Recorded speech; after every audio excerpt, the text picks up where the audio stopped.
Good afternoon friend, তোমাদেরকে নিয়ে আসলাম আমার রান্নাঘরে। তো আজকে কি রান্না করলাম সেটাই তোমাদের সাথে অল্প শেয়ার করব। তো ভালো লাগে তোমাদের সাথে শেয়ার করতে, তাই শেয়ার করি। তো আজকে একদম সিম্পল করে রান্না করলাম।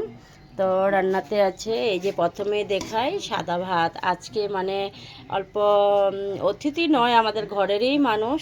তো অল্প 2-3 জন অল্প খাবে, তো তাই অল্প চশমানটাতে ভাত বানালাম। আমরা তো প্রেশার কুকারে ভাত বানাই, তো আজকে এই যে একটা বড় চশমানে ভাতটা বানালাম, সাদা ভাত। তারপর বানালাম এই যে এখানটায় আছে মাটন।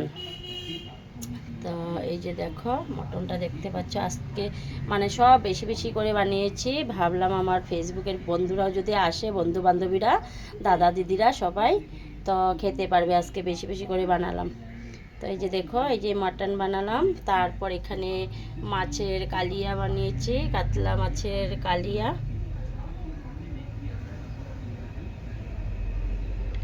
তারপর এখানে স্যালাড আছে, শসা, পেঁয়াজ, টমেটো, লেবু আর লঙ্কা কেটে রেখেছি। আর পাঁপড়টা এখনও ভাজা হয়নি, পাঁপড়টা ভাজবো। তো আর পাঁপড় ভাজাটা আর দেখাতে পারলাম না, তো তাই। তো আজকে দুপুরের মেনুটা কেমন হয়েছে বলবে তো। তো আজকে দুপুরের লাঞ্চে তো এগুলোই, একদম সিম্পল সিম্পল খাওয়া। তো কেমন হয়েছে বলবে অবশ্যই।